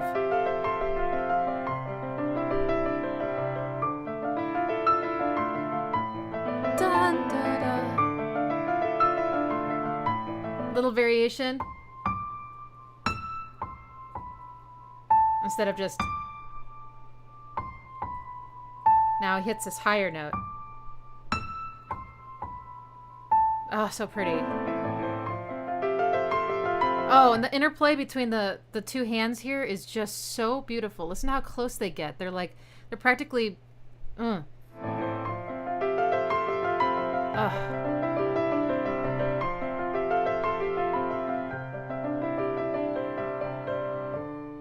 And then back to the beginning.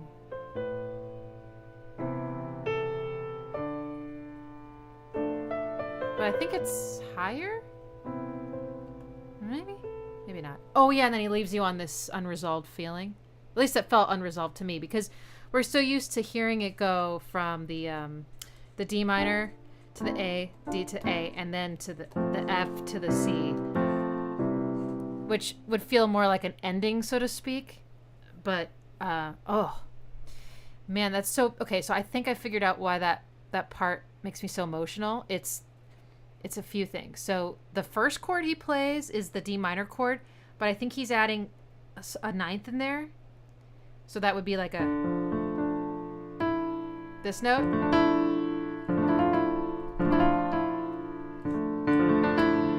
Okay, which is just so, I don't know. I think it's just maybe my favorite like note. And then he does the same thing, I think, to the A chord. Right? So that, oh, it's just,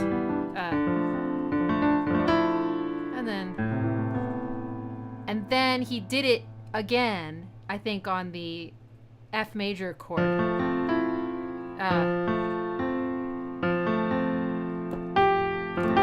I think that's, so I think it's the power of this note that's just above where you think it's supposed to go, or maybe even just below. It's like kind of nestled in between two notes in the chord.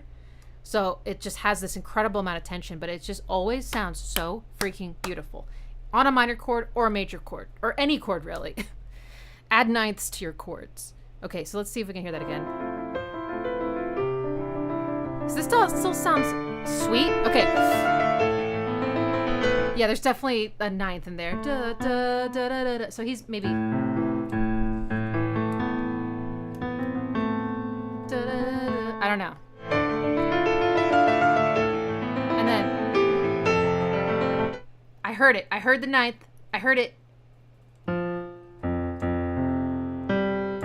heard it. I heard the G. So yeah. So he's just like, he's going up these chords. I don't know exactly which notes because he might be skipping some notes in the chord and everything, but he's doing these arpeggios, and I think he's choosing the same pattern for every single chord, and he's voicing all of these as ninth chords. So now I know.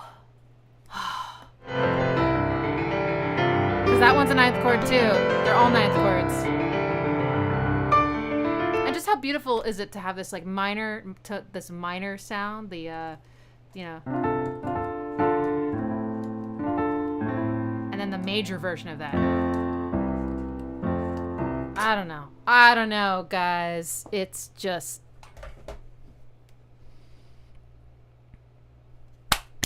so beautiful. Someone asked me something. Let's see.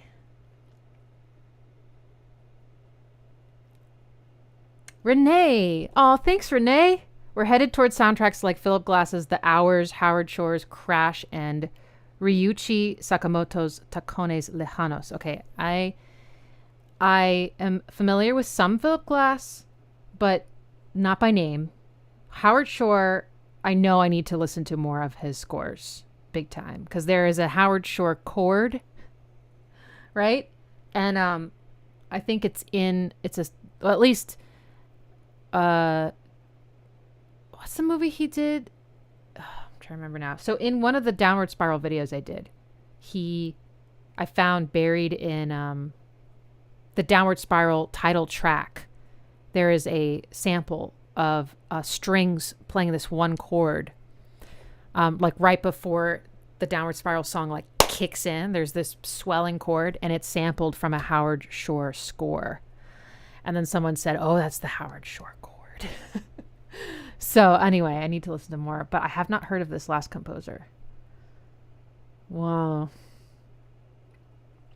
That will probably have to wait for another live stream. We're about to hit 2 hours. I think I've learned my limit is around 2. But I'll take a screenshot of this, Renee. And at the very least, I will listen to some of these and we'll see. Film scores. Yay, film scores. Film score videos. I think I'm just sort of overwhelmed. Just like, where do I start? That was one of the nice things about being like, I'm only analyzing Nine Inch Nails songs, is because it was like, okay, so now all I have to do is pick which ones. But that was easy. That was just like, I'm going to just do my favorites first and then, but movie. So I guess the same I could just do for film scores. Like, who's my favorite composer? I don't know. I started rewatching Lost. And it's not like I think the music is like my favorite or anything, but there's a theme that they use in like almost every, there's a few main themes, but there's one that is used in so many scenes, and they do some interesting stuff with it that I kind of want to talk about, like the way that they change the chords underneath it to make the melody suddenly sound really tender, or to sound really bittersweet, or to sound scary and like something's wrong. It's pretty cool just using the same melody. So anyway,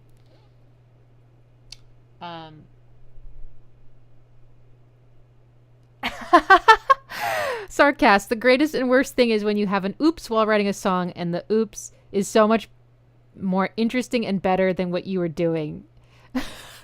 That totally happens to me, but I just go like, yeah, all right, bring on these mistakes. They sound great as long as you can do them again, right? It's funny. Zim7 asked, this is in the Aeolian mode. It's hard for me to tell exactly like what key this one was in, because it sort of feels like you could describe it as being in C major or as being in A minor, and it's kind of both. So either Aeolian or C Ionian. Yeah.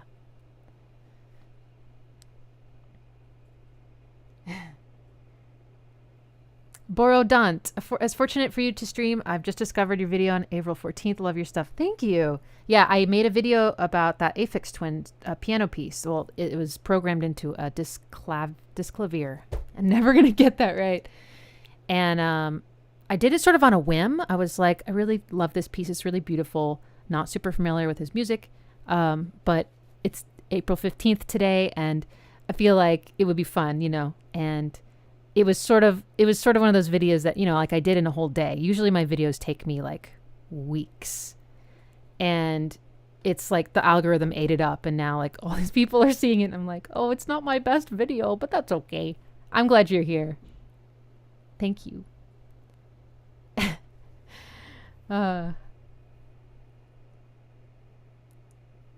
Hexana, make a video on that. That would be cool. Remind me what I was saying. Was it about the Lost thing, or was it about something else? Happy accidentals, you might say, Brandon. Yes. Brilliant. I love that. Oh, wonderful. Well, thanks to those of you that could just pop on spontaneously and join me. I love this music, and I do think the piano music in Amélie is like the stuff that I really remember. The accordion music was more like flavorful and like fun, and obviously very like, it really set me in that, French feeling. But it's the piano music that reached my heart and that I really wanted to like dig into today. So we got to some of it, and yeah. Well, have a great rest of your week, everybody. And I'm going to be moving into my new studio on Sunday. I'm really excited about it. So this may be the last live stream you see here. It'll still have plants everywhere, though. And I'm working on a video for an Imogen Heap song, so that should come out in early May. So, yeah. Oh, and I also think I need to do an Aphex Twin, like, listening party. I haven't decided yet if it's something that I'm going to do on Patreon and then sort of cut up the way I did with the Year Zero, if I'm just going to go live and be like, have me listen to Aphex Twin songs, like make suggestions. We might just do that. It might be fun because there's a lot of recommendations on that video, and I'm like, I don't know, it might be fun to listen to them with you. So we might do that soon as well. Yeah. All right. Bye, everybody. Thanks for coming. See ya.